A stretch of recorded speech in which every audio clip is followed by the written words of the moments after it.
Hello everyone, my name is Nox, and if you're watching today's video, you probably want to get good at Canva. A little bit of an introduction for me. I am a digital artist. I wanted to be an illustrator for Riot Games or Warhammer community or any big company that needs an illustrator. But if you go down, here's some of my illustrations. These are about a year old. I'll put some newer drawings on the screen if you want to see what that looks like, but this is older stuff. And we're gonna start trying to learn how to get to this kind of level of design just with Canva. The first tip I want to hone in on is to not use these templates. Something like this one, the colors are nice, but I would recommend ignoring all of these templates. And instead, we are going to find inspiration somewhere else. Tip number 2 is to find a design you really like. When you are mimicking a professional design on Canva, you do have to get a little bit creative, such as like these lines here. You also learn how to do some of this formatting. Like here, I put a couple spaces, I eyeball it, and then you cannot end it in Canva. So you have to eyeball it. And so today we are going to work together on a bit of a study using one of my own pieces because it's a little easier. I can provide all the assets in the description and then you guys can follow along. But first, you should be able to make something from scratch. This is one of my designs that I make the most. And we are going to recreate it with another picture that I've taken of a car. Create our new design. You will not always know what the dimensions of the design is, but just to be safe, if it's this rectangular shape, I have two go-to options. That's 1350 by 1920. If you are looking to print this, I would highly recommend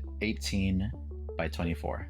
Now, if we look over at the Model Y, one of the main things that we are probably want to figure out is how do we get car in front. For this video, I'm going to be doing everything in Canva, so I'm going to select the background remover. Let's see how it does. That's pretty good, actually. Okay, so this one in particular, it pretty much did it perfectly. And I kind of want to get that square back in the background. So we're going to go to elements, and I'm just thinking like, how do I get the square? Easy, get the shape out. And then with this shape, you can kind of like line it up with the edges a little bit, and then extend it across maybe until the other edge is a little tall. So I'm going to bring this up, and with my layers, I'm going to send it right behind the car. And that's not bad at all. It looks actually pretty good. I will not be mimicking the Tesla red, but oftentimes if you're working for a client, you're going to want to match one of their brand colors. So I will get this red and I'll just copy and paste the same red and do a little bit of a darkening here. I also pull it away from the saturation. If you want it to go from dark to light, I would go towards saturation if you're trying to go from your original color to the lighter color. In this case, we're going to go a little bit darker. Looking at this, I do see some little details like how the lettering bleeds through. We're going to go over how to do that. I'm going to get another title here. We're going to switch it to Canvas Sands again. I don't remember the name of the color here, so we're just going to call it metallic red or something. Or cherry red. We'll go with cherry.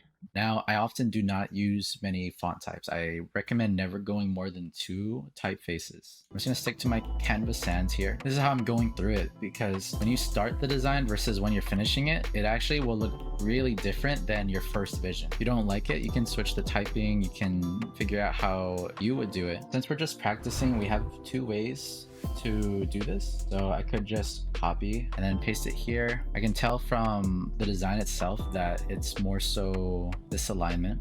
I couldn't tell you what that alignment was, but it also has a smaller font. Now you can do that, but if you want to really simulate working with a real client, then you could have ChatGPT create your copywriting for you. Just ask it, please give me some 3 sentences praising the 2023 Toyota Camry TRD Pro. Already, it's looking kind of clean. Looking here, this pearl white is actually longer. It looks condensed a little bit. And so I could bring it down to medium, or if none of these are working the way I want them to, make it a little bit bigger. You can just use these. Go cherry red, make it a little bit farther off. Now let's look a little bit closer here. This car is centered, like how the Tesla is centered, but it's also a lot bigger. It's also a little bit lower. So even midway through this tutorial, we can just make it a little bit bigger and make it just slightly below center and see what we feel about that. And I think that looks pretty good. Something we can also recognize is that this is a little bit, let me find that. Here we go. It's like in the middle between the border and the car itself. So we're going to try to mimic that a little bit. This is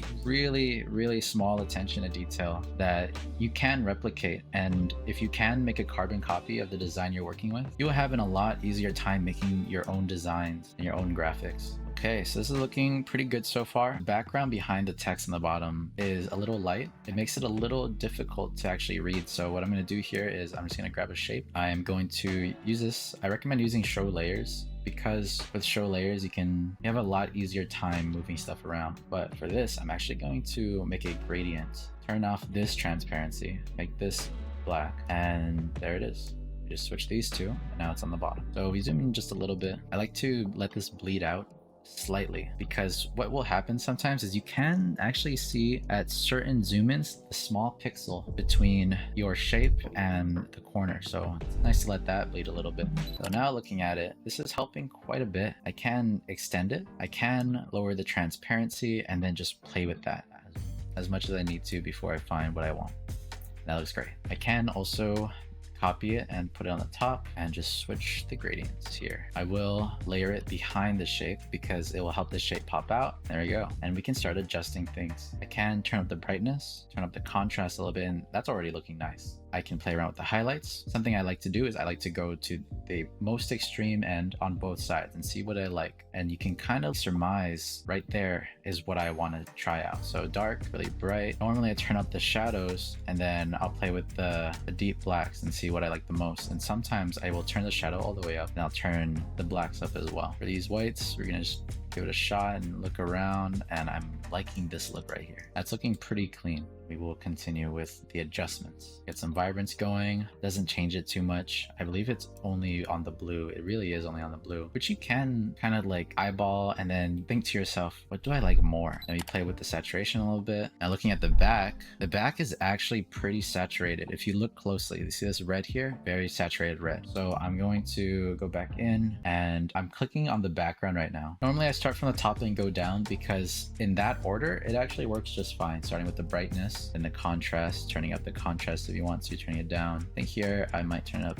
just a little bit. The highlights, maybe I'll turn that down. Look at that, helps it pop out a little bit. Not so much, doesn't help it pop out as much. So I'll turn down the highlights, see if I want the shadows to be lighter or not. How we get into the see-through is I'm going to open layer. I'm going to copy and paste the text. Just zoom in a little bit, make sure it lines up. The easiest way to line these two up is to right click them and then go align elements. We're going to align in the middle, and then we're going to align in the center. I kind of like how that looks, to be honest. So I'm going to leave them in that positioning, but I'm going to click just the one in the front, and we're going to go into effects, and I'm looking at it, and we're going to go into hollow, bring it down to 1 pixel, and there it is. Doesn't that look clean? I think that looks a lot better than how we originally had it. Now we're not quite done. I'm actually going to explicitly choose a design that's not pro, just to see how nice we can make it look. I like that this piece with the Model Y is starting from the top right. So we're gonna do the same thing. Now we're gonna go into layer. We'll put it behind the car. And that looks pretty cool. If you don't like that, then you can remove the design, choose a new design, or even just go in here and try a different color in the background. Maybe you like this white. Maybe you'll like choosing the same red but a little bit darker. I mean, look at that. That looks pretty cool. That will be all for today's video. Thank you for tuning in. I hope this helps. I hope you can turn this skill into a profitable service for yourself and make yourself a lot of money. You have a good one.